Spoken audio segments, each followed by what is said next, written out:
Saya jemput kita bangkit berdiri. Kita akan memuji Tuhan, kita naikkan pujian, ku bawa korban syukur.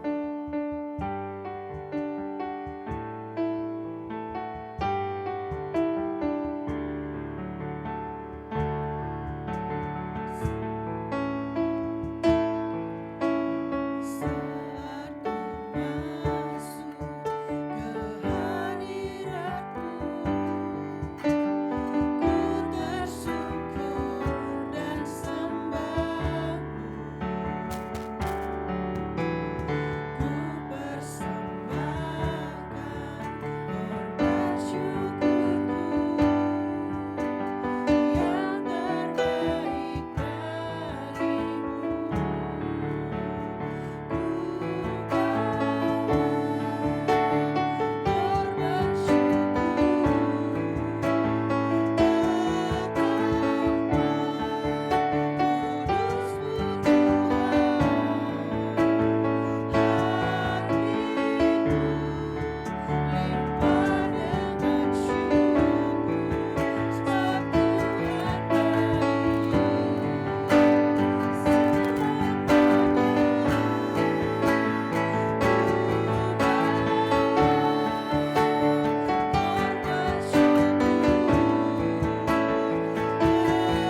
sore hari ini, kalau kami masih boleh beribadah bersama-sama untuk mempermuliakan nama-Mu Tuhan di tempat ini.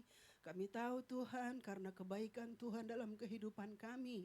Itu sebabnya pada saat sore hari ini, hati kami tetap limpah dengan ucapan syukur Tuhan. Dalam setiap apa yang boleh kami alami dalam kehidupan kami. Kami boleh ada sampai hari ini. Kami tahu itu semua karena kebaikan Tuhan dalam kehidupan kami. Kami Tuhan Yesus mengundang Engkau di dalam ibadah kami. Tuhan Yesus, kami mau memuji memuliakan Engkau Tuhan. Mari Engkau Tuhan jamah setiap hati hadir yang hadir pada sore hari ini. Supaya kami tetap boleh merasakan sukacita di dalam kami memuji memuliakan nama Tuhan. Terima kasih Tuhan, ibadah kami dari awal sampai selesai nanti hanya kami serahkan di dalam nama-Mu saja. Dan setiap Tuhan Yesus peralatan Tuhan pendukung yang kami gunakan pada saat sore hari ini, kami percaya Engkau memberkatinya, Engkau mengurapinya. Terlebih kami Tuhan yang Engkau sudah percayakan untuk melayani-Mu. Apa yang Engkau percayakan kepada kami percaya Tuhan itu adalah kemurahan-Mu dalam kehidupan kami. Terima kasih Tuhan, terima kasih. Kami akan mulaikan ibadah kami pada saat sore hari ini. Di dalam nama Tuhan Yesus kami sudah berdoa dan mengucap syukur. Haleluya. Amin. Silakan duduk Bapak Ibu. Puji Tuhan. Ternyata lagu yang akan kita nyanyikan sudah dinyanyikan minggu lalu. Saya baru wah ternyata lagu ini berulang lagi ya hari ini. Berarti lagu ini cukup ada di hati saya, ada di hati Pak Guru tentunya ya. Puji Tuhan, tetap kita nyanyikan lagu ini. Segala puji syukur hanya bagi-Mu Tuhan.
bahasa surga gitu ya.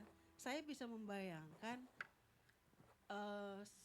selama kehidupan kita nanti kekal di surga itu hanya memuji Tuhan. Tidak ada satuan waktu. Nah, pertanyaannya bagi saya pribadi adalah bagaimana dalam waktu 30 menit kita bisa memuji Tuhan dengan sungguh-sungguh. Dibandingkan dengan nanti, begitu kita masuk surga, sanggup nggak ya memuji Tuhan?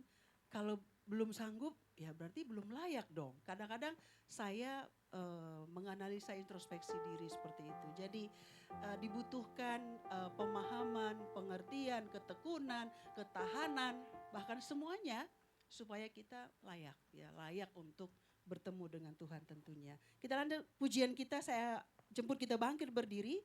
Kita nyanyikan lagu berikutnya yaitu Hatiku Percaya.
Dan kita akan siapkan hati kita untuk mendengarkan firman Tuhan. Kita nyanyikan pujian Rohmu yang hidup.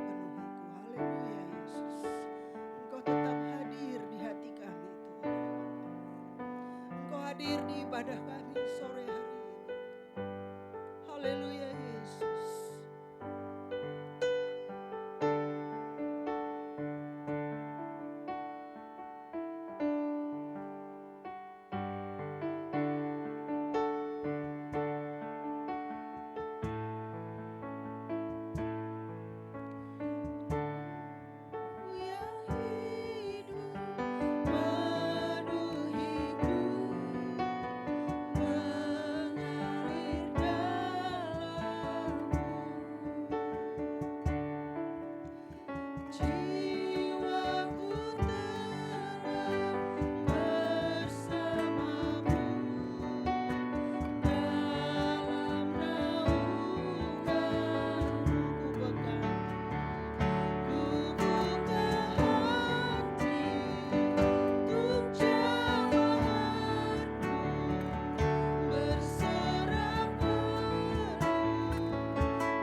Sore ini Tuhan Yesus, haleluya, haleluya, kami tetap meninggikan Engkau, terpujilah Engkau di dalam hidup kami, haleluya Yesus, haleluya, haleluya, haleluya, Kau ambil alih hidup kami Tuhan dengan firman-Mu Tuhan, haleluya Yesus.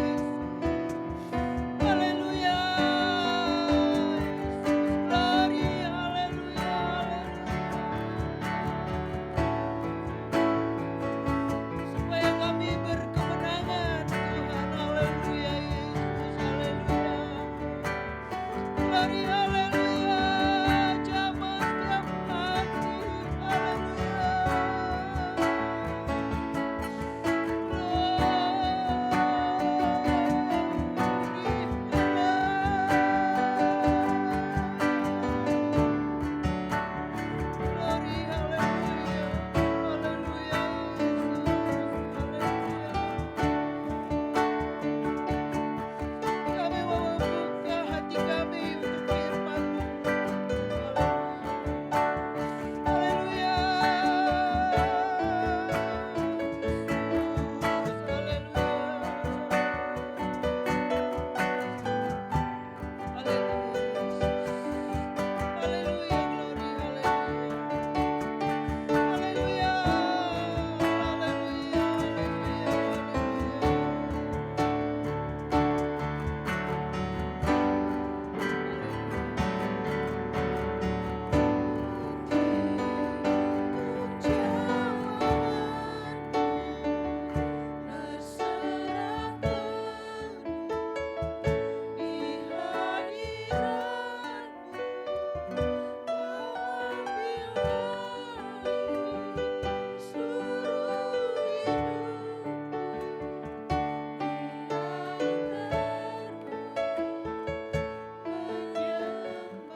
Tuhan, terima kasih Engkau Allah yang baik, Engkau Allah yang luar biasa. Kami bersyukur, berterima kasih Tuhan untuk setiap kasih, karunia, kebaikan-Mu di dalam kehidupan kami Tuhan.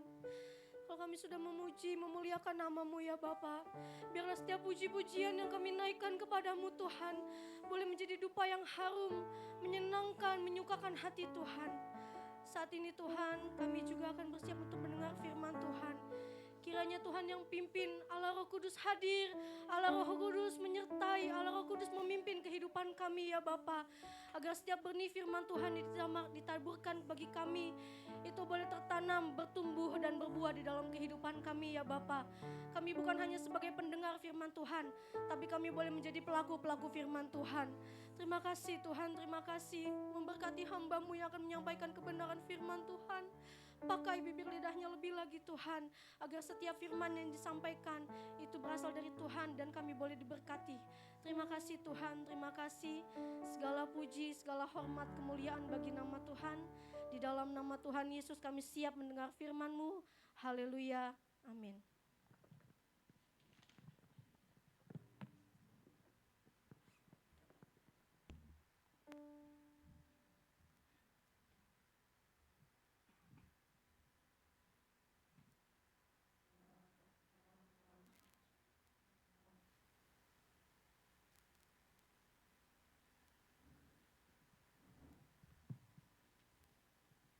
Puji Tuhan, selamat sore, salam sejahtera bagi kita semua.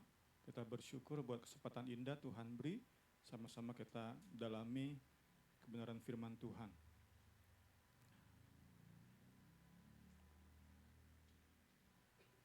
Kita mau melihat restorasi manusia. Kita mau kembali ke Taman Eden. Nggak keluar yang pertama, slide pertama. Oh, ya nggak apa-apa. Tadi kejadian 1, ayat 27. Oh, nggak sesuai aturan, coba diulang deh. Tolong, Pung. Ulang, berarti harus di uploadnya ulang berarti. Ya, karena yang biasa nggak ada, jadi ada sedikit gangguan. Kita mau sama-sama lihat kembali ke Taman Eden, bagaimana Allah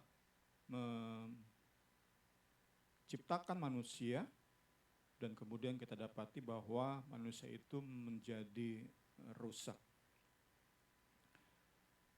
Saya beri tema restorasi manusia. Kita awali dengan Kejadian 1 ayat 27. Sama-sama kita lihat Kejadian 1 ayat 27.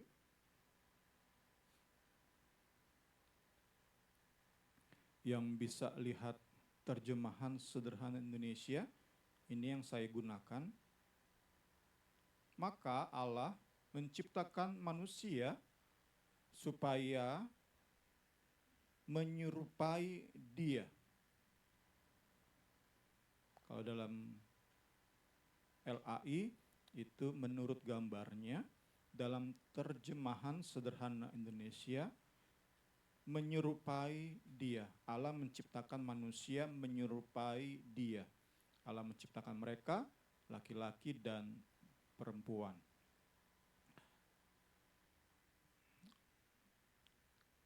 Apa tujuan Allah menciptakan manusia? Kita mulai bisa merenung.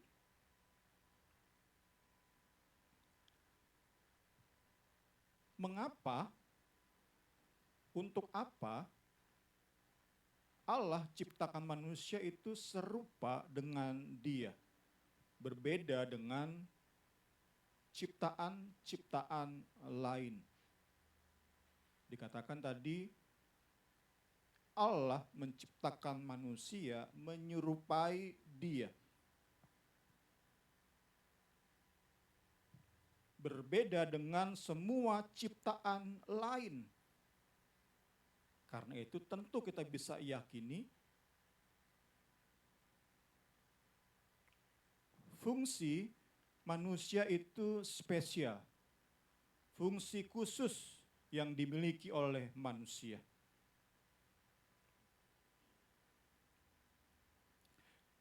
Manusia diciptakan untuk menjadi cerminan keberadaan Allah.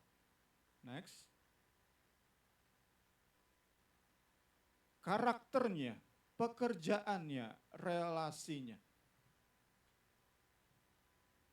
Kita bahas di katekismus di hari Selasa, bagaimana Allah menciptakan kita untuk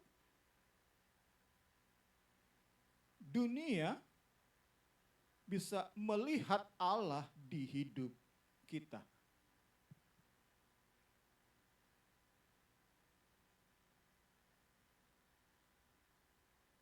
Itulah fungsi kita manusia.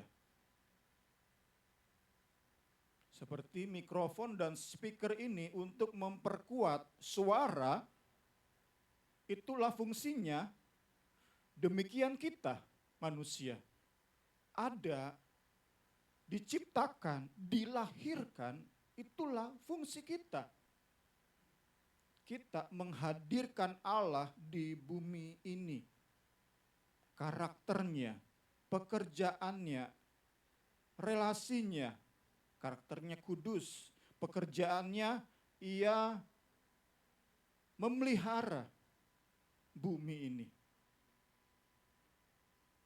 Tentu pekerjaan kita adalah memelihara, mengelola.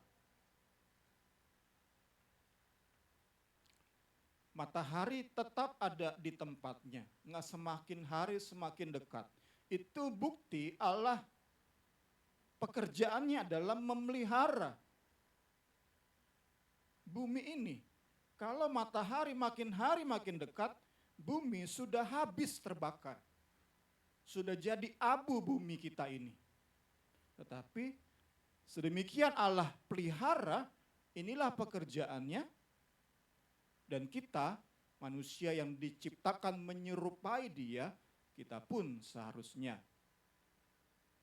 memelihara, mengelola dengan benar apa yang Tuhan percayakan bagi kita. Kemudian relasinya, saat kita bicara tentang Allah Trinitas, maka hubungan Allah Bapa, Allah Anak, dan Allah Roh Kudus itu demikian mesra. Itulah yang terjadi saat Allah ciptakan laki-laki dan perempuan. Hubungan mereka mesra, jujur, terbuka. Sehingga dalam hubungan mereka, mereka mencerminkan Allah Trinitas. Hubungan yang indah antara Bapa, Anak, dan Roh Kudus. Hubungan yang demikian sehati. Itulah mengapa Allah ciptakan laki-laki dan perempuan sehati mereka.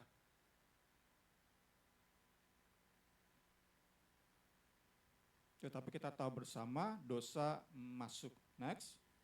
Dosa datang dan merusak cermin Allah tersebut. Sehingga manusia enggak lagi kudus, manusia berhenti memelihara bumi, manusia saling membenci. Sehingga gambar rupa Allah, keserupaan kita dengan Allah dalam hal karakter, pekerjaan dan relasi itu menjadi rusak oleh karena dosa. Dosa membuat kita najis, kotor. Dosa membuat kita begitu self-centered. Sehingga kita mengeksploitasi sumber daya alam, mengeksploitasi apa yang Tuhan percayakan kepada kita. Kita bahkan memanfaatkan sesama kita demi kepentingan pribadi. Kemudian kita pun banyak melakukan ketidakadilan, kekerasan terhadap sesama. Kita hidup saling membenci. Itulah yang membuat kita manusia kehilangan fungsi. Seperti tadi, mic dan speaker terus digunakan saat ada fungsinya. Saat salah satu atau keduanya tidak berfungsi lagi, maka sudah seharusnya keduanya disingkirkan, siap untuk dibuang. Demikianlah manusia. Next, manusia pun kehilangan fungsinya dan siap untuk dibuang. Saat suatu produk kehilangan fungsinya, maka semahal apapun produk tersebut, barang tersebut, semahal apapun ini mic dan speaker, mungkin ada yang puluhan juta, ratusan juta mic dan speaker, tetapi saat rusak, ya udah, kehilangan nilainya, kehilangan harganya. Itulah yang terjadi pada manusia yang sudah kehilangan fungsi spesialnya, fungsi khususnya. Fungsi kita adalah mencerminkan Allah di bumi. Itu hilang. Karena itu manusia kehilangan fungsi dan manusia siap untuk dibuang. Kita lanjut. Kita sama-sama belajar sore hari ini. Puji Tuhan. Inisiatif Allah untuk memulihkan. Kembali ke Taman Eden. Kita sudah lihat inisiatif Allah. Kejadian 3 ayat 15. Aku akan mengadakan permusuhan antara engkau dan perempuan ini, keturunanmu dengan keturunannya. Keturunannya akan meremukkan kepalamu dan engkau akan meremukkan tumitnya. Kita belajar kembali.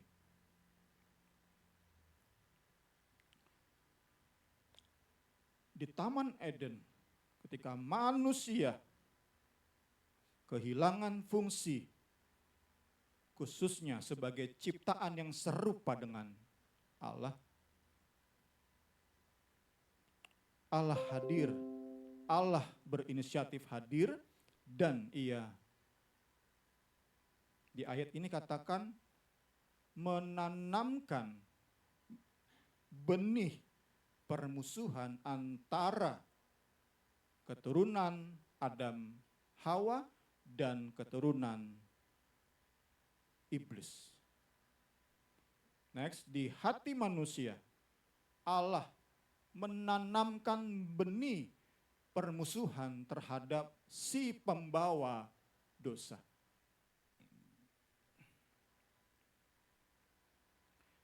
Inilah cara Allah untuk memulihkan fungsi manusia sehingga dapat direstorasi, dapat difungsikan kembali. Enggak sampai benar-benar dibuang dan dibinasakan.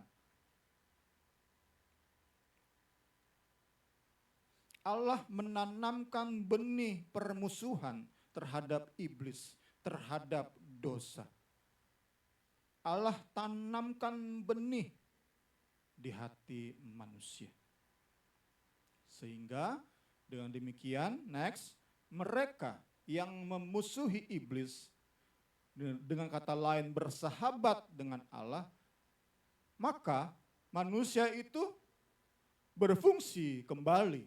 Sebaliknya, mereka yang bersahabat dengan iblis, meskipun ada benih permusuhan, tetapi benih itu dimatikan sehingga permusuhan itu terhadap dosa, terhadap iblis itu hilang, maka mereka bersahabat dengan iblis dan menjadi musuh Allah. Itulah kondisi dibuang untuk dibinasakan. Sekali lagi, ada dua kelompok. Lewat Kejadian 3 ayat 15, aku mengadakan permusuhan antara engkau ular dengan perempuan dan keturunannya. Allah sedang membagi dua kelompok manusia. Pertama, yang menumbuhkan benih permusuhan yang Allah tanam di hati mereka. Mereka akan semakin hari semakin mewaspadai si iblis dan dosa daging dunia ini. menjadi musuh, momok yang harus terus diwaspadai. Itu yang membuat manusia kelompok pertama ini bersahabat dengan Allah. Sehingga fungsi yang rusak tadi, di mana Allah yang seharusnya dicerminkan udah nggak nampak lagi dalam hidup kita, karena kita membenci dosa, bersahabat dengan Allah, fungsi itu kembali. Itu kelompok pertama. Kelompok kedua adalah orang yang nggak mau menumbuh kembangkan benih tersebut. Benih itu dibiarkan mati. Benih permusuhan itu dibiarkan mati. Sehingga mereka bisa sedemikian mencintai dosa. Hidupnya terus berpusat pada diri sendiri. Sehingga bermusuhan dengan Allah. Saat kondisi itu terus terjadi, nggak heran mereka pada akhirnya dibinasakan. Inilah Kejadian 6 ayat 9 sampai 12. Dua kelompok ini diwakili oleh kelompok pertama Nuh, kelompok kedua adalah orang-orang sebangsa Nuh. Kejadian 6, 9 sampai 12. Inilah, belum ini? Inilah, ada inilah? Nggak ada ya? Ya, inilah riwayat Nuh. Nuh adalah seorang yang benar, tidak bercela di antara orang-orang sesamanya. Nuh itu hidup, bergaul, bersahabat dengan Allah. Bukan berarti Nuh nggak berbuat dosa. Nuh tetap manusia berdosa, keturunan manusia berdosa, keturunan Adam dan Hawa. Nuh tetaplah manusia berdosa.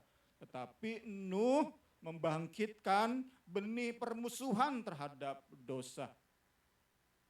Karena itu Nuh bergaul dengan Allah. Next. Adapun bumi ini telah rusak. Inilah kelompok kedua di hadapan Allah. Penuh dengan kekerasan. Allah menilik bumi ini dan sungguhlah rusak benar. Sebab semua manusia menjalankan hidup yang rusak di bumi.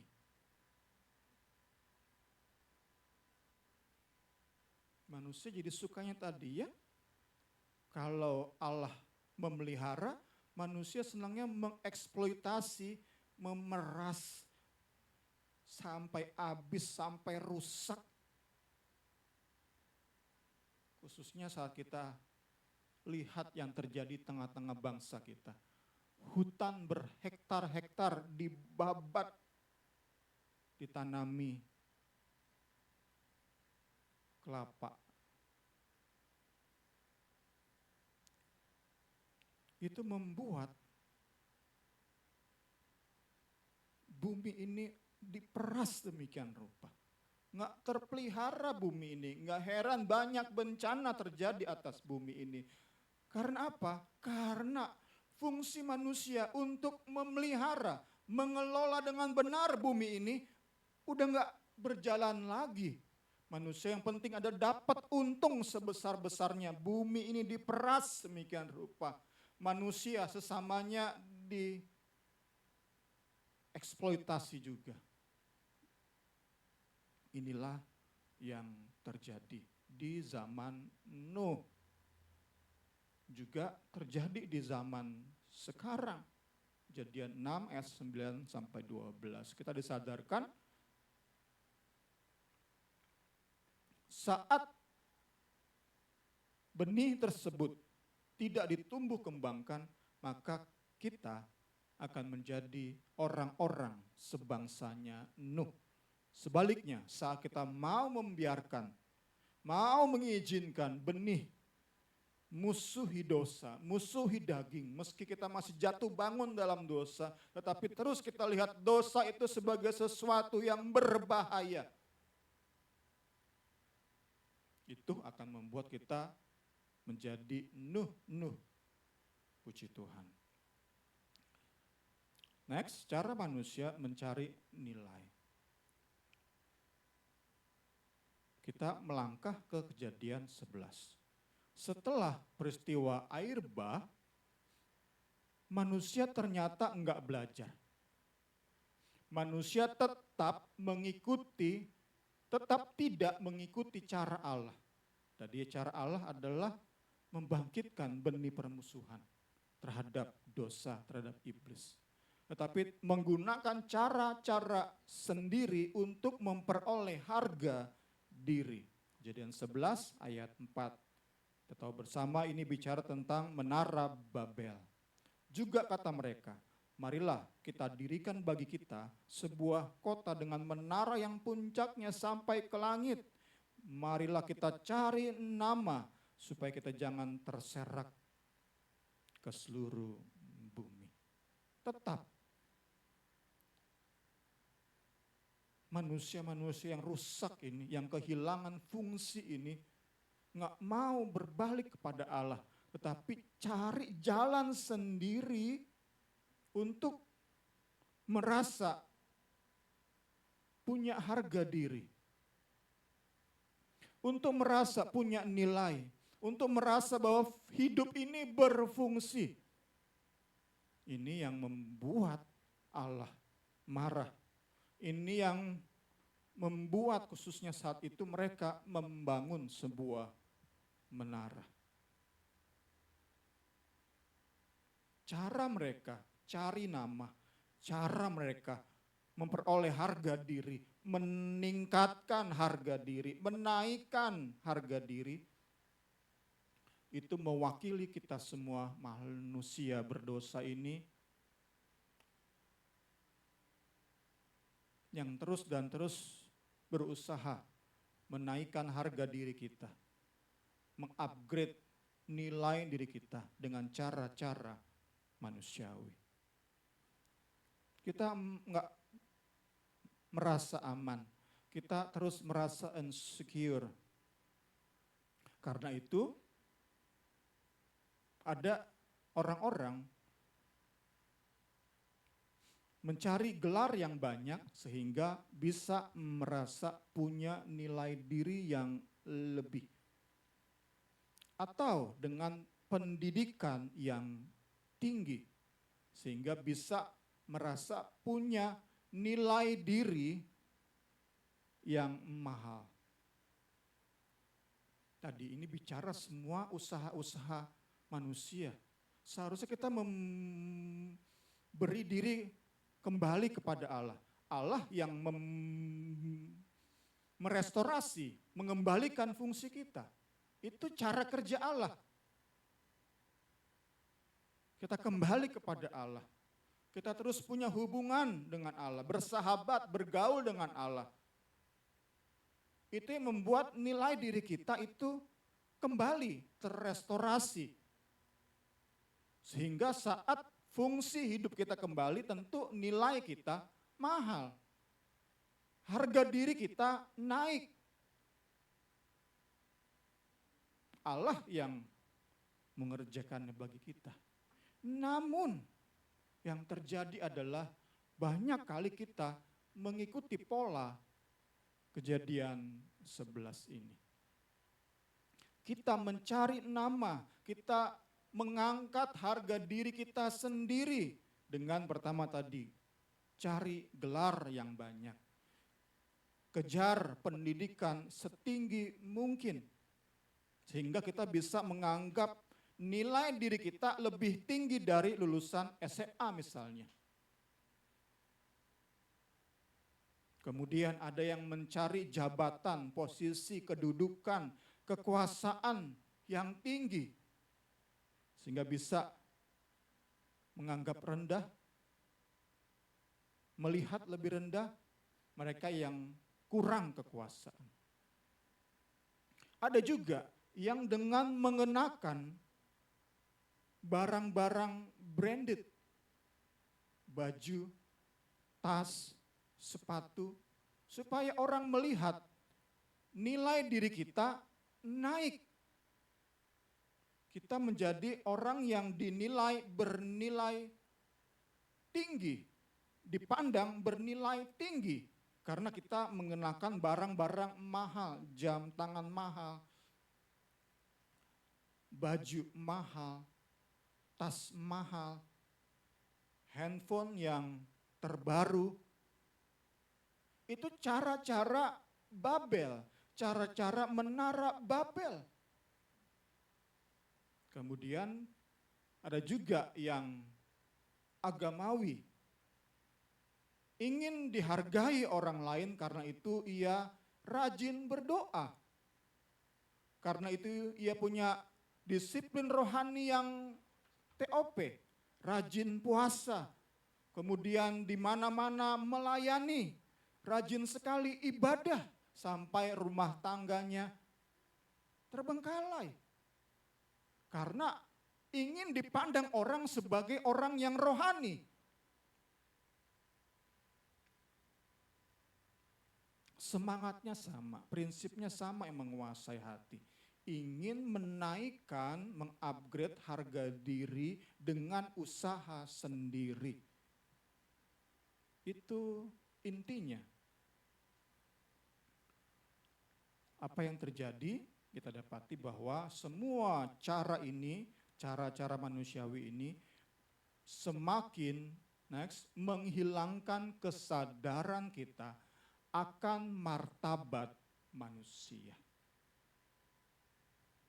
Kita pun semakin dicenderungkan untuk menilai sesama berdasarkan perkara-perkara lahiriah. Jadi saat pola kita yang rusak fungsinya, tetapi kita ingin menaikkan nilai diri kita dengan cara-cara manusia, hasilnya adalah ini. Kita akan semakin hilang akan martabat kita manusia sebagai ciptaan yang unik, yang menyerupai Allah.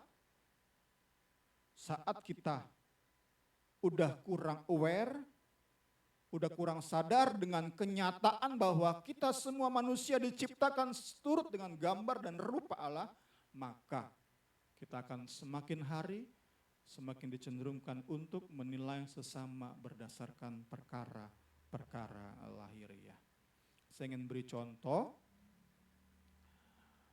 ekstrim tetapi bisa kiranya menyadarkan kita tentang hal ini. Ini contoh ekstrim tetapi kiranya bisa menyadarkan kita akan masalah ini. Kalau kita nggak sadar ini masalah setiap kita, paragraf ini masalah setiap kita, maka kita nggak akan dipulihkan hidup kita. Kita akan terus menganggap rendah orang dan menganggap diri lebih baik dari orang, lebih tinggi. Kita akan terus dalam pola itu. Dan dalam pekerjaan Tuhan, dalam relasi rumah tangga, relasi keluarga, relasi masyarakat, kita nggak mungkin jadi terang, nggak mungkin jadi garam. Saat kita terus punya pola semacam ini, semakin hari semakin hilang sadar kita bahwa kita ini manusia sederajat, sama-sama diciptakan menurut gambar dan rupa Allah. Mereka yang pendidikannya S3 sama sederajat dengan yang lulusan SD. Mereka yang pakai barang-barang bermerek sederajat dengan mereka yang pakaiannya sederhana. Nah, kita nggak aware nih, nggak sadar saat kita terus berusaha menaikkan derajat diri kita dengan usaha-usaha manusia. Saya mau bagikan sedikit dari dua sumber, kompas.id dan satu lagi dari mana nih ya?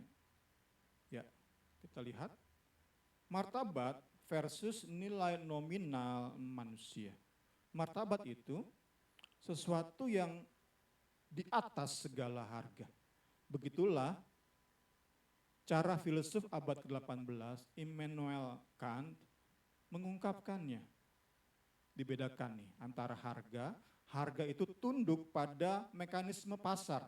Tetapi martabat itu sesuatu yang absolut. Sekali lagi, martabat itu berada di atas segala harga. Itu kata Immanuel Kant. Harga itu tunduk pada mekanisme pasar.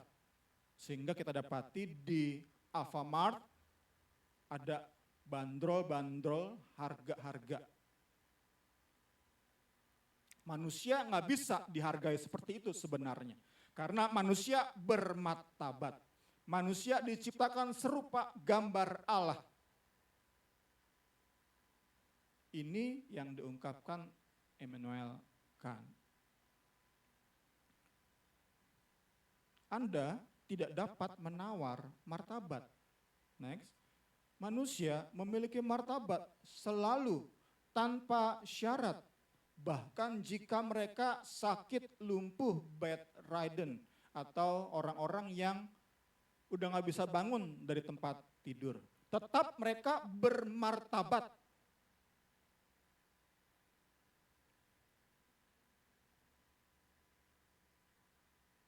Tidak peduli apa yang mereka lakukan atau warna kulit mereka, agama mereka, kebangsaan mereka, jenis kelamin mereka. Semua sederajat sebagai gambar dan rupa Allah. Itulah martabat. Tetapi semangat tadi, usaha menaikkan harga diri berdasarkan cara-cara manusiawi itu menghilangkan kesadaran kita akan martabat manusia.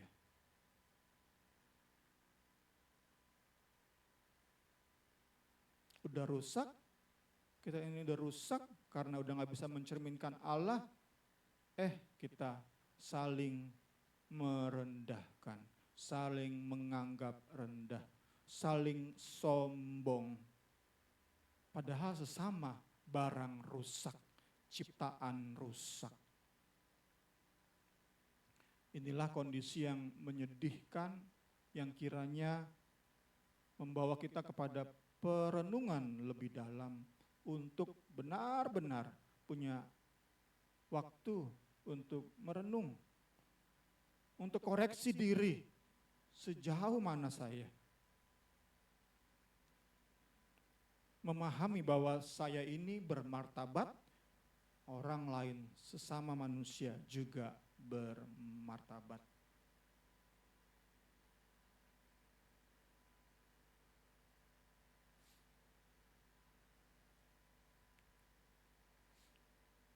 Kita lihat dari kompas.id, semangat kapitalisme itu menakar manusia secara nominal. Di Jerman, nyawa pria usia produktif itu dipatok bernilai 1,72 juta euro. Sedangkan perempuan 1,43 juta euro. Jadi pria produktif itu kurang lebih 35 miliar rupiah. Wanita di bawahnya. Wanita itu 29 miliar rupiah. Di AS, Amerika Serikat. Nilai nyawa seorang kulit putih 2 kali lipat dari pekerja kulit hitam. Inilah yang terjadi di dunia kita sekarang ini. Karena itu menjadi pertanyaan kita semua yang menjadi bahan perenungan untuk lebih dalam lagi, berapa harga kehidupan kita? Next, berapa harga nyawa kita? Berapa harga hidup manusia?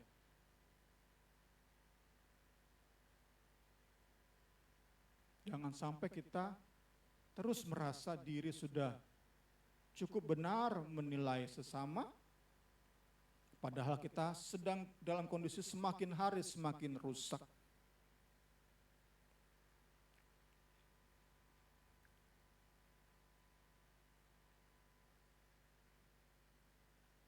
Dalam buku What is Life Worth, Kenneth Roy Weinberg menceritakan pengalamannya saat ditugaskan oleh pemerintah Amerika Serikat untuk memberi kompensasi bagi korban menara WTC ya, peristiwa 9/11. Saat pesawat nabrak gedung di itu New York apa nih ya? Washington ya? New York ya? Nabrak gedung di New York. Nah, itu korbannya banyak banget itu. Si penulis buku ditugaskan untuk memberi kompensasi bagi korban. Singkat cerita, kompensasi ternyata nggak bisa sama rata. Warga ilegal itu dihargai $250. $250.000. Next. Pelayan restoran, kemudian OB, office boy, itu $500.000. Polisi $850.000. Sedangkan broker saham atau pialang saham itu 2-6 juta dolar. Jadi paling rendah itu warga ilegal, warga yang nggak punya KTP Amerika Serikat, kurang lebih seperti itu. Sedangkan orang yang main di saham itu nilai nyawanya paling mahal, mencapai 100 miliar. Next. Penulis buku ini menyadari fakta ketidakadilan dan diskriminasi. Menurut dia, kompensasi tak pernah mencapai atau menciptakan keadilan dan kesamaan. Jadi penulis buku ini sadar.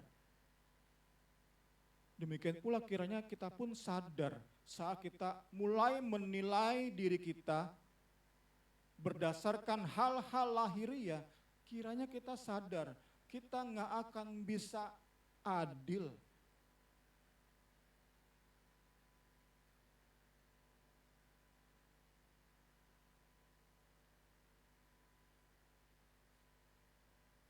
Namun dia berkelit, dia sadar nggak mungkin adil, dia berkelit, nilai tadi itu berdasarkan penghasilan korban. Jadi orang-orang yang gajinya kecil tentu nilai hidupnya lebih kecil. Orang-orang dengan gaji yang lebih tinggi nilai hidupnya lebih besar. Itu yang terjadi di dunia ini.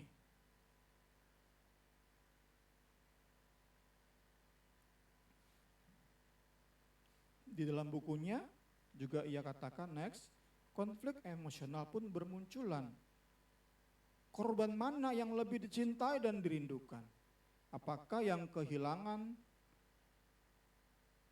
suami yang sudah bersama dia 36 tahun sama dengan yang kehilangan baru 6 bulan menikah?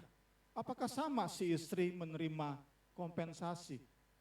Yang udah 36 tahun udah deket banget, udah benar-benar sehati, lukanya pasti lebih dalam. Apakah kompensasinya sama dengan yang mungkin baru bulan madu, kehilangan suami, belum terlalu nempel, belum terlalu cinta, belum terlalu menyatu, rasa sakitnya masih dikit. Kita bayangkan seperti itu jika kita pakai ukuran. Apakah sama kompensasinya? Berapa duit yang harus diberikan untuk kompensasi kehilangan suami yang sudah 36 tahun bersama? Hal-hal seperti inilah yang kemudian kiranya menyadarkan kita ciptaan. Kita nggak mungkin menjalani hidup kita ini tanpa kembali kepada Sang Pencipta yang memberi nilai kepada kita. Saat kita terus cari nilai diri kita berdasarkan usaha-usaha kita, nih hati nggak akan pernah puas. Nih hati akan merasa terus nggak adil dan nggak adil. Ya karena tadi nggak bisa diukur. Mau diukur dengan uang berapa rasa kehilangan itu?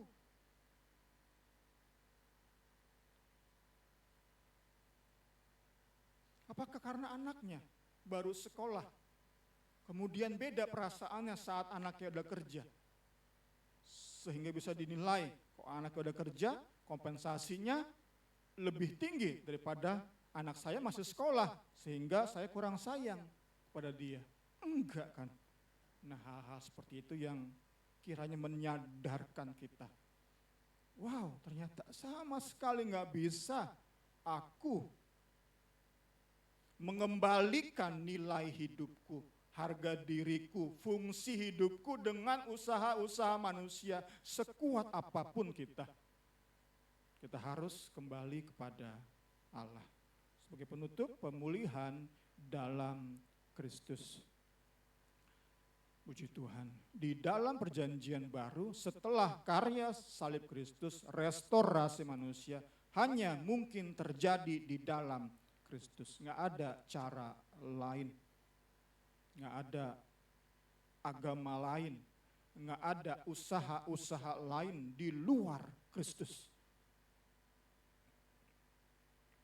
2 Korintus 3:14.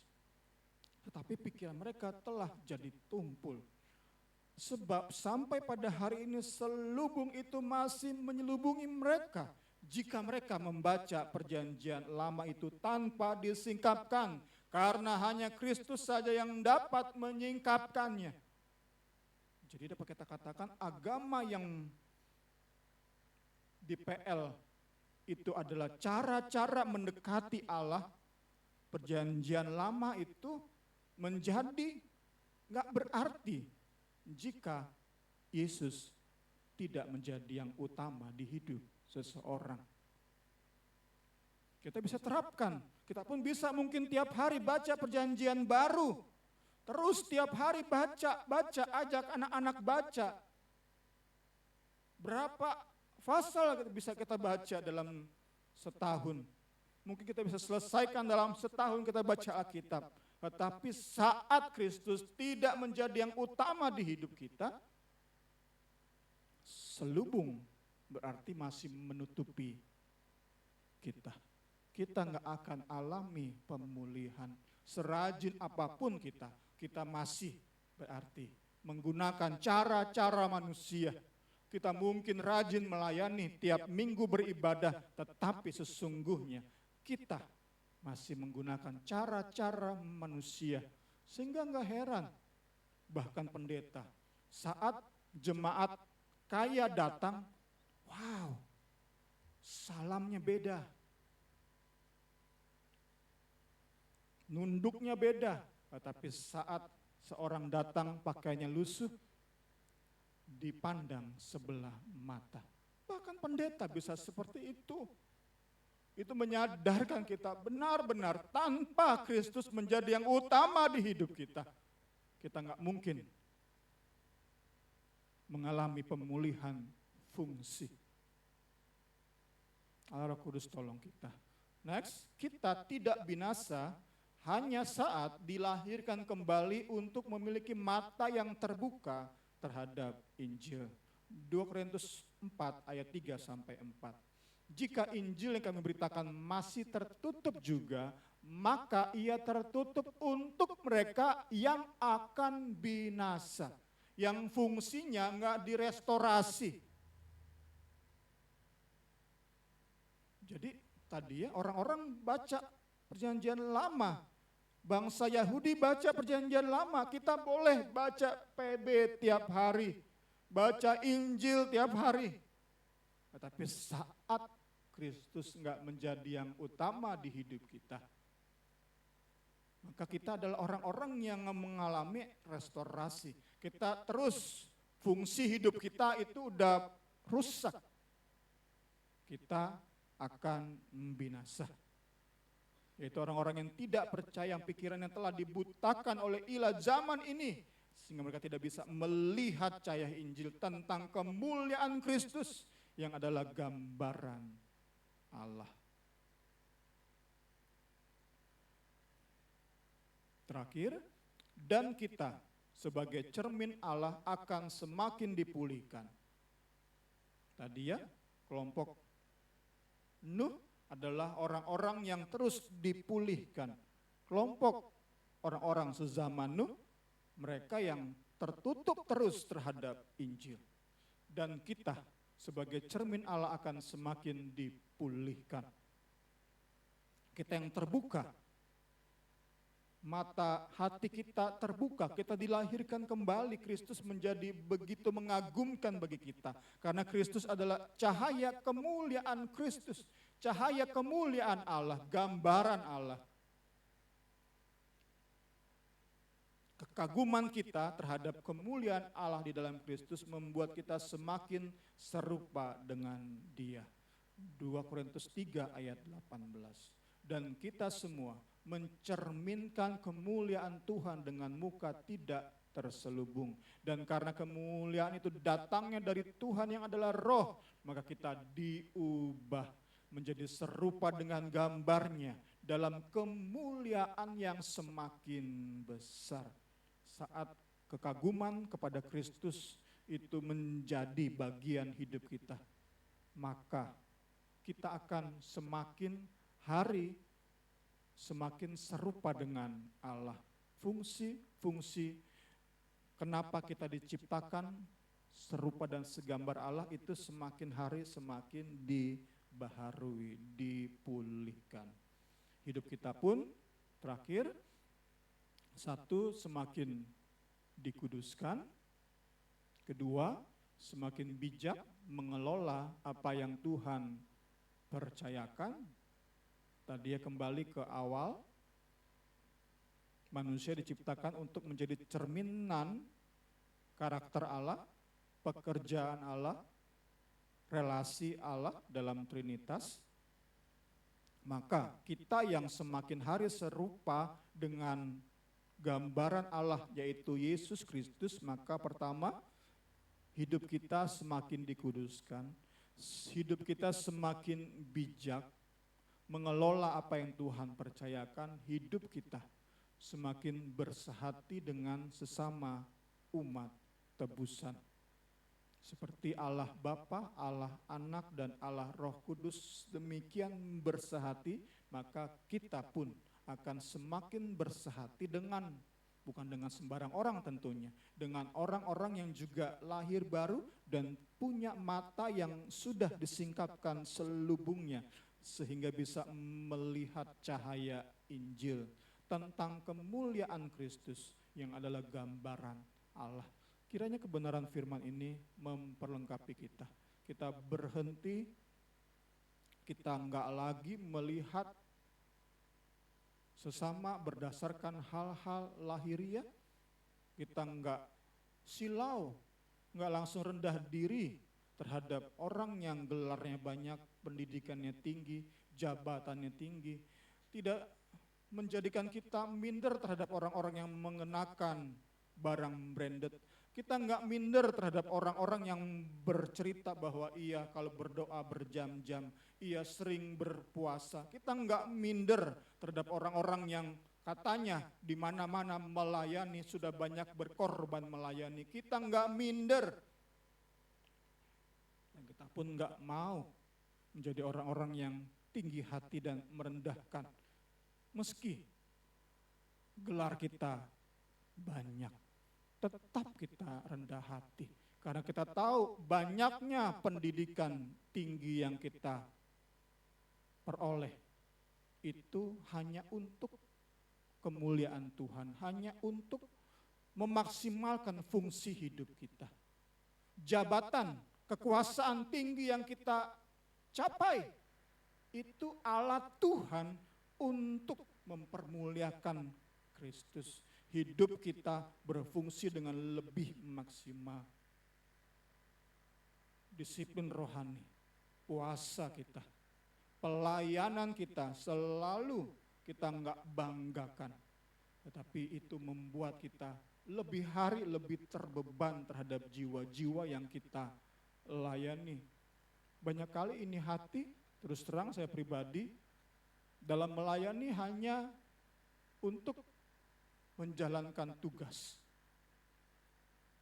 Apalagi saya sebagai seorang full-timer, jebakan memperoleh persembahan kasih, memperoleh materi dari pelayanan itu besar banget. Perlu kita semua jaga hati kita. Jangan sampai pelayanan, disiplin rohani menjadi cara kita untuk menaikkan harga diri kita, nilai diri kita. Kita haus terhadap penilaian, penghargaan, pengakuan orang lain. Enggak. Kita sadar banget hidup kita tentang restorasi fungsi hidup ini yang sebelumnya rusak, sedang Allah terus pulihkan dan pulihkan. Segala hormat, kemuliaan bagi Allah. Saya undang pemain musik dan singer, kita akan sama-sama minta Allah Roh Kudus terus memulihkan cara pandang kita, memulihkan cara kita menilai sesama, menilai diri kita, sehingga yang lalu biarlah berlalu, tetapi masa depan kita di persekutuan doa Injil, di gereja yang kita dirikan itu benar-benar semakin hari semakin didasarkan hal-hal rohani, bukan lahiriah. Segala hormat, segala pujian syukur hanya bagi Yesus. Roh-Mu yang hidup, kita minta pemulihan dari Roh Kudus. Roh-Mu yang kudus, pulihkanku, verse keduanya. Roh-Mu yang kudus. Roh-Mu yang kudus, pulihkanku. Engkaulah damaiku.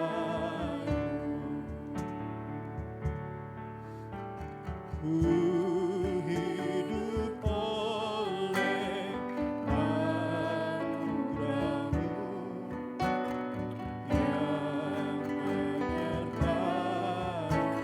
yang menyertaiku.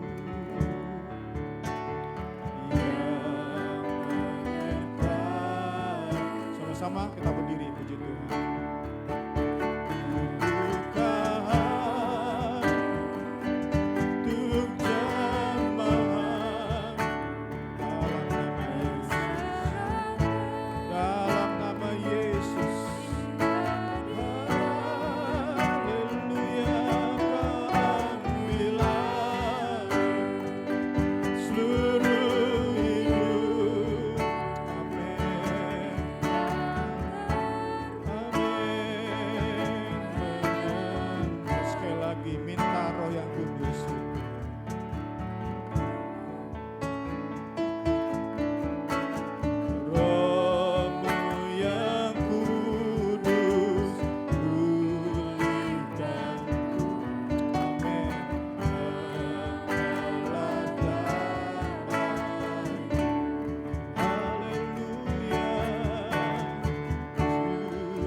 Sekeras apapun hati, Engkau sanggup pulihkan.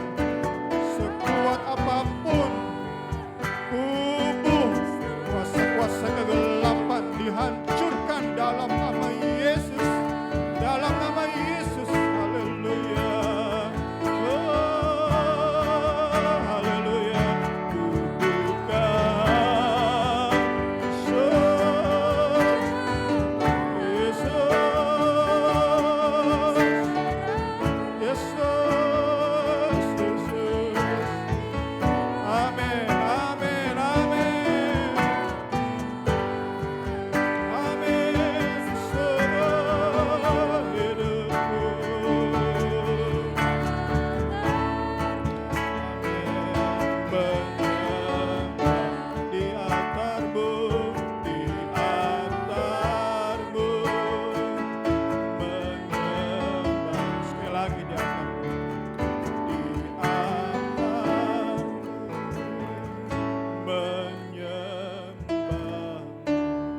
Bapa. Sungguh Tuhan, kami tidak pernah merasa percaya diri di dalam Engkau ya Bapa. Tapi kami selalu Tuhan menaruh harap kami Tuhan dalam status kami. Kami menaruh Tuhan Yesus dalam pekerjaan kami, dalam pendapat orang tentang kami ya Bapa. Tuhan Yesus, tapi pada hari ini ya Tuhan, Engkau mengingatkan kami ya Bapa, bahwa segalanya sia-sia ya Tuhan Yesus. Terima kasih ya Bapa, karena kasih-Mu yang begitu besar ya Bapa, kami boleh utuh di hadapan-Mu ya Bapa. Kami boleh menjadi ciptaan-Mu yang sempurna ya Tuhan Yesus. Kami boleh sama Tuhan satu sama lain ya Tuhan Yesus Kristus. Kami boleh berkemenangan ya Tuhan atas pemikiran-pemikiran dunia ya Bapa. Tuhan Yesus, menjadi doa kami Tuhan, teguhkan hati kami ya Bapa. Kami mau melangkah lebih lagi percaya Tuhan Yesus akan Engkau. Kami mau teguh karena kami memiliki identitas di dalam Kristus ya Tuhan, yang menjadi kebanggaan kami ya Tuhan Yesus Kristus. Kami memandang Tuhan, saudara seiman kami tidak lebih rendah daripada kami. Bahkan Tuhan, kami tidak takut kepada yang lebih tinggi daripada kami ya Tuhan Yesus. Terima kasih ya Tuhan, terima kasih. Biar kami juga ya Bapa tidak membawa Tuhan batu sandungan bagi orang lain atas tingkah laku kami ya Tuhan Yesus. Tapi Tuhan, dalam segala tingkah laku kami boleh menjadi berkat ya Bapa. Engkau yang dimuliakan di atas segalanya ya Tuhan Yesus. Engkau yang memulihkan hati kami, memulihkan hidup kami ya Bapa. Terima kasih ya Tuhan, terima kasih. Tuhan Yesus, sebentar kami akan memberikan persembahan Tuhan sebagai respon dari rasa syukur kami pada sore hari ini ya Tuhan Yesus. Kiranya kami boleh memberikan yang terbaik bagi pekerjaan-Mu ya Bapa. Tuhan, hanya Engkau yang jamah hati kami ya Tuhan Yesus. Terima kasih ya Tuhan, Engkau terus memberkati ibadah pada sore hari ini. Kami sudah bersyukur, kami serahkan sisa ibadah ini dalam nama Tuhan Yesus Kristus. Haleluya, amin.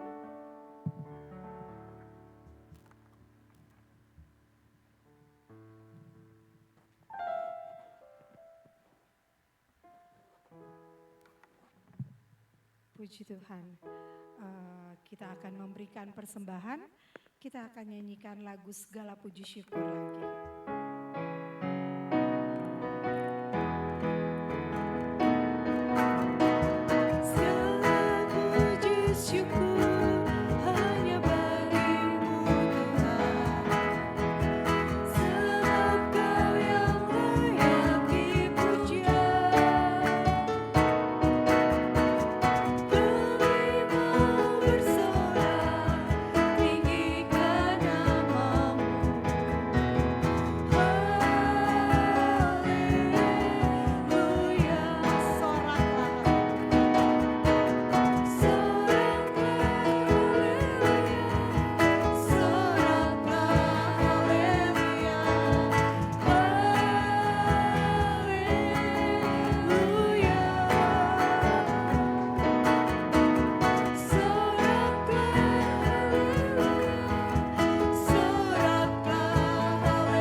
Mendukung pekerjaan Tuhan di tempat ini.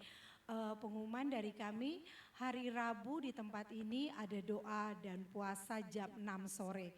Saya undang Bapak Ibu, saudara-saudari untuk bergabung dalam doa bersama di tempat ini. Kalau yang bisa berpuasa, boleh ambil puasa.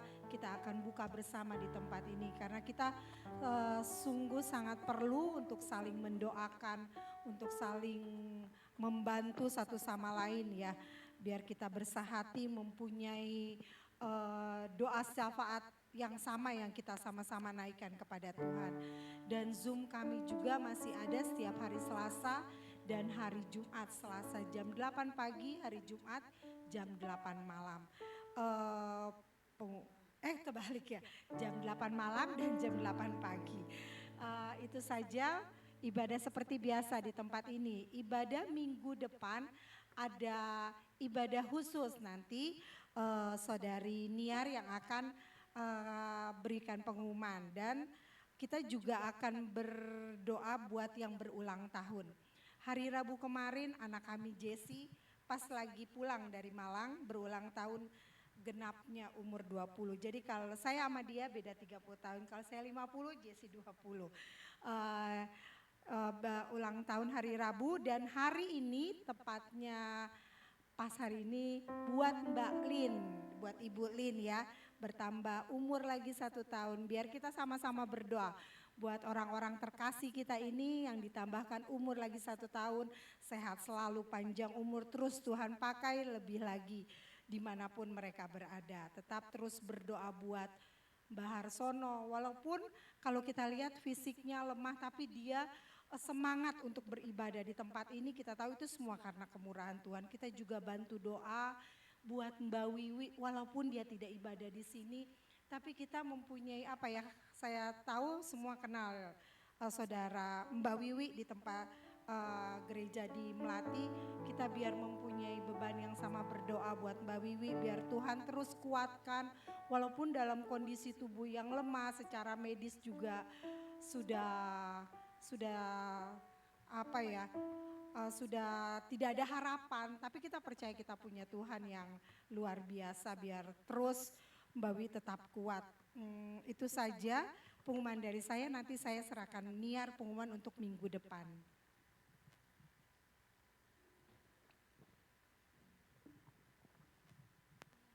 Selamat sore, Bapak Ibu, mau saudara-saudari terkasih mau pengumuman sebentar.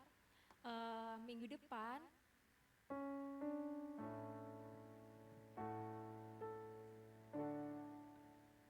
jadi minggu depan karena Bapak Gembala kita yang sudah terus menyertai dan melayani di tempat ini itu kan mau ulang tahun yang ke-35 tanggal 18 nanti. Jadi minggu depan itu kita sama-sama merayakan ya Bapak Ibu. Jadi minggu depan silahkan datang ke tempat ini, kita mau sama-sama bersuka cita, sebenarnya enggak yang gimana-gimana, tapi kita minggu depan itu kita rindu untuk makan bersama setelah ibadah. Mungkin kan udah sering ya makan bersama, cuman kali ini tuh konsepnya tuh potluck gitu. Jadi Bapak Ibu kalau ada yang mau masak di rumah, mau membawa makanan, silahkan boleh.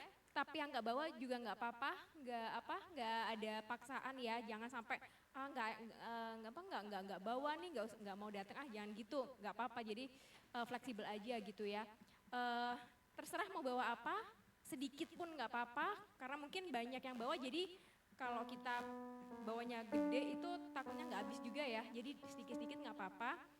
Terus mungkin boleh tanya ke Bapak Gembala kita makanan kesukaannya tuh apa gitu. Jadi mungkin mau bikinin makanan kesukaannya Bung Semi itu juga boleh. Misalnya ada yang udah tahu nih mau bawa apa, boleh juga bilang ke saya ya, chat ke saya. Misalnya Niar, saya mau bawa mie goreng nih besok gitu. Saya mungkin bisa bisa ngelihat oh ternyata banyak udah yang bawa mie goreng gitu. Jadi tapi kalau misalnya mau langsung juga nggak apa-apa sih. Tapi kalau mau share ke saya, mau japri juga nggak apa-apa. Jadi karena biar kita juga ada variasi selang-seling gitu ya. Jadi sekali lagi ini kiranya nggak memberatkan, cuman kita mau berbagi, kita juga mau berbagi sukacita untuk ulang tahunnya Bung Semi dan kesehatian antar jemaat di sini. Jadi itu aja. Untuk info lebih lanjut ya bisa tanya ke Kak Rini atau ke saya langsung. Makasih, Tuhan Yesus berkati. Ya, terima kasih Kak Niar untuk pengumumannya. Ya, saya undang ya Bapak Ibu yang udah datang hari ini, minggu depan harus datang. Ya, kita akan tutup ibadah kita saat malam hari ini. Saya undang bangkit berdiri. Kita akan nyanyikan refnya saja, Ku Bawa Korban Syukur. Korban syukur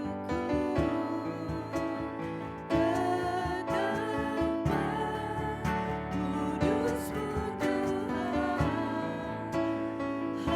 hatiku limpah dengan syukur, sebab Tuhan baik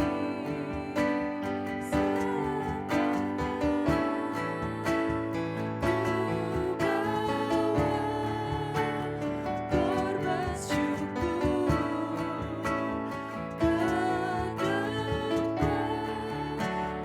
kudus-Mu Tuhan,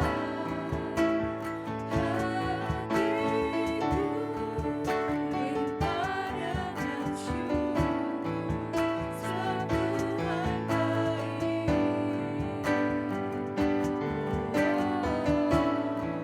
Sebab Tuhan baik. Ku bawa korban syukur.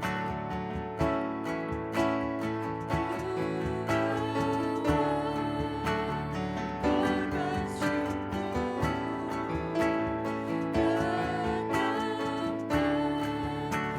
kudus-Mu Tuhan,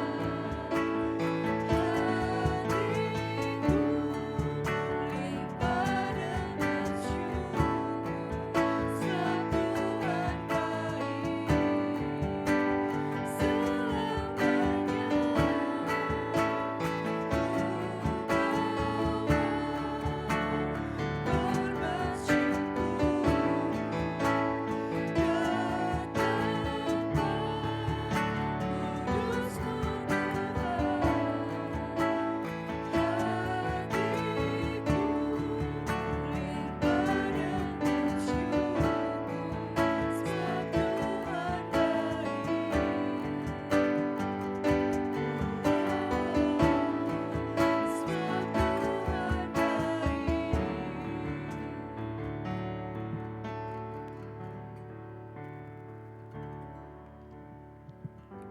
Kami satu hati berdoa buat saudara kami yang berulang tahun, Jesse. Kami berdoa bagi kehidupannya, Kau saja yang terus Tuhan. Pulihkan kesehatan Jesse Tuhan, dalam penyakitnya Engkau saja yang tolong Tuhan. Beri hikmat juga Jesse bisa menjaga tubuhnya Tuhan. Dalam kuliahnya Engkau juga terus jadikan Jesse alat-Mu, saluran berkat ilahi bagi rekan-rekannya yang banyak tidak mengenal akan Engkau, belum mengenal Yesus sebagai Tuhan dan Juru Selamat. Jadikan Jesse alat-Mu, saksi-Mu dimanapun dia berada. Kami berdoa buat Mbak Lin Tuhan. Kami bersyukur buat proses pemulihan setelah operasi. Kami percaya Engkau terus bekerja dalam hidup Mbak Lin, dalam tubuhnya. Luka-luka yang Tuhan menjadi bagian tubuhnya, Engkau saja yang pulihkan Tuhan. Engkau sembuhkan dengan sempurna Tuhan. Jadikan hidup Mbak Lin Tuhan berkat dimanapun dia berada Tuhan. Kami percaya Tuhan Engkau tolong Mbak Lin Tuhan di tengah-tengah keluarga besar Tuhan, di tengah-tengah masyarakat, di PD Injil ini. Jadikan hidup Mbak Lin berkat, garam dan terang di dalam hidup Mbak Lin. Yesus dipermuliakan. Kami berdoa untuk jemaat-Mu yang dalam kelemahan tubuh. Kami berdoa buat Mbah Harsono Tuhan, terus Kau pulihkan kesehatannya. Kami terus rindu Mbah bisa tetap bersama beribadah dengan kami Tuhan. Terus Tuhan pakai kehidupannya di masa tuanya jadi berkat, jadi teladan Tuhan untuk memberkati kami semua yang ada di tempat ini. Kami juga berdoa buat saudari kami Mbak Wiwi Tuhan, dalam kelemahan tubuhnya karena sakit yang menurut medis tidak lagi bisa disembuhkan. Kami berdoa di dalam nama Yesus Kristus. Kami percayakan hidup Mbak Wiwi ke dalam tangan-Mu. Tangan yang berkuasa, tangan yang penuh dengan kasih, tangan yang sanggup memulihkan, tangan yang sanggup memberi arti dalam hidupnya. Di dalam nama Yesus Kristus, Engkau yang bekerja luar biasa dalam kehidupan Mbak Wiwi Tuhan. Kami bersyukur kami akan tinggalkan tempat ini, kami akan bertemu kembali dengan keluarga, dengan orang-orang terkasih, dengan teman kantor kami, teman kuliah kami, dimanapun kami berinteraksi. Ingatkan kami bahwa kami harus menjalankan fungsi hidup kami. Untuk itulah kami diciptakan dan masih hidup sampai detik ini. Jadikan kami cermin-cermin Allah memberkati orang-orang di sekitar kami. Kita akan sama-sama terima berkat dari Tuhan. Puji Tuhan.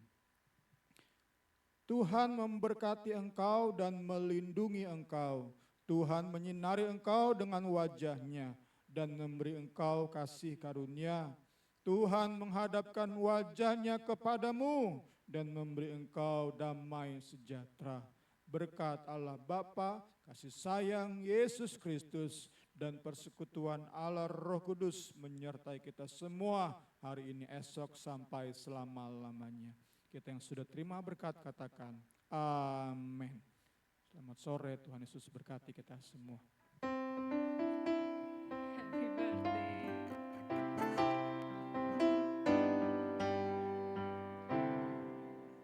Happy Happy birthday to you. Happy birthday to you.